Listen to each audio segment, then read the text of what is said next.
El trigo es una planta de la familia de las gramíneas que se tritura para sacar harina con la que se hace el pan, entre otras cosas. El trigo actual, con el que se preparan todas las comidas que llevan trigo, como el pan, la pasta, las galletas y demás, es una variante que se conoce como trigo enano. Este trigo, que se ha sometido a un proceso de refinado y además ha sido modificado genéticamente, desgraciadamente también contiene menos nutrientes. Sí, yo sé que se ha comido desde hace años, pero no, lo que se ha comido desde hace años no es este nuevo trigo enano que comemos hoy. Antes, el trigo que más se consumía eran las variantes Emmer, Einkorn y Khorasan. El que comemos hoy se originó más o menos en los años 60 y es el trigo enano. Este trigo enano es el resultado del cruce de diferentes variedades de trigo que después se modificó genéticamente, es decir, un trigo fabricado por el hombre. La idea fue muy buena porque ha servido para producir cosechas mucho más grandes. El trigo enano es un cultivo más barato y más productivo, es decir, que con menos dinero cosechas más trigo, pero como está alterado genéticamente, entre otras cosas, tiene menos nutrientes. Desgraciadamente, hablando de la comida, la verdad los seres humanos no hemos logrado vencer a la naturaleza. Sí hemos logrado avances increíbles en muchísimas áreas, como por ejemplo la comunicación. El que tú estés viendo este video es un gran avance de la comunicación. También grandes avances en la medicina. La gente ya no se muere por parto o por cientos de enfermedades que antes nos mataban. Pero en la comida no la hemos hecho bien.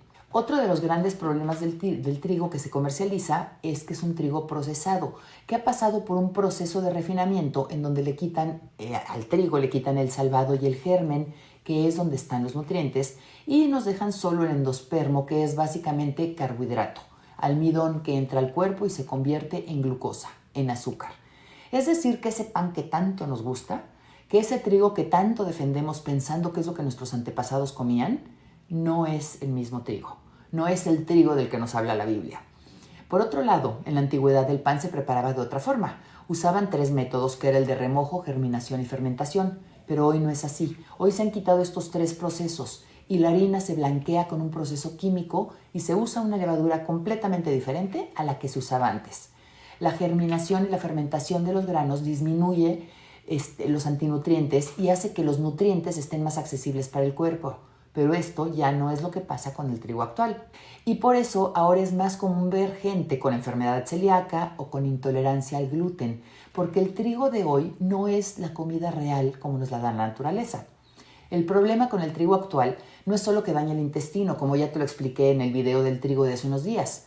Muchísimos estudios revelan que en comparación con las variantes del trigo antiguo, el trigo actual influye de forma negativa en los niveles de colesterol en la sangre, obviamente en los niveles de azúcar en sangre, y es muchísimo más inflamatorio. Por eso se asocia con muchísimas enfermedades en personas sanas. Ahora imagínate el daño que le puede hacer a una persona que no está sana.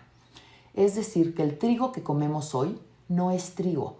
El trigo actual, este trigo que es el trigo enano, fue inventado por Norman Borlaug. Él era un estadounidense que era agrónomo y es el que se conoce como el padre de la comida genéticamente modificada. Su idea fue tan buena que por haberlo hecho se ganó el Premio Nobel de la Paz, porque lo que buscaba era alimentar de forma económica a muchísima gente que vivía en condiciones de extrema pobreza y de hambre. Él pasó años aquí, en la Ciudad de México y en el Valle del Yaqui, también aquí en México, con apoyo del gobierno mexicano y de la Fundación Rockefeller. Y se la pasó cultivando miles y miles tipos diferentes de trigo y viendo sus rasgos. Entonces, este produce buenos rendimientos, pero el pan queda feo. Bueno, este otro hace buen pan, pero es muy caro de producir. Y así, fue analizando muchísimos tipos de trigo. Y lo que hizo fue cruzar las variedades que tenían rasgos positivos, esperando que una de estas nuevas especies tuviera todos los rasgos buenos y ninguno de los rasgos malos. Su trabajo dio frutos y creó este trigo enano de tallo corto que además no se viene abajo con el viento y que resiste a muchísimas plagas.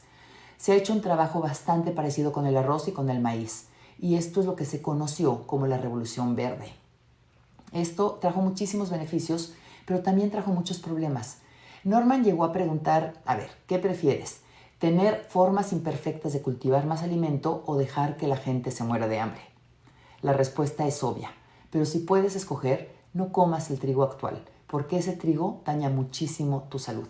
Desgraciadamente, todo el trigo que hay ahorita es de esta variante, del trigo enano.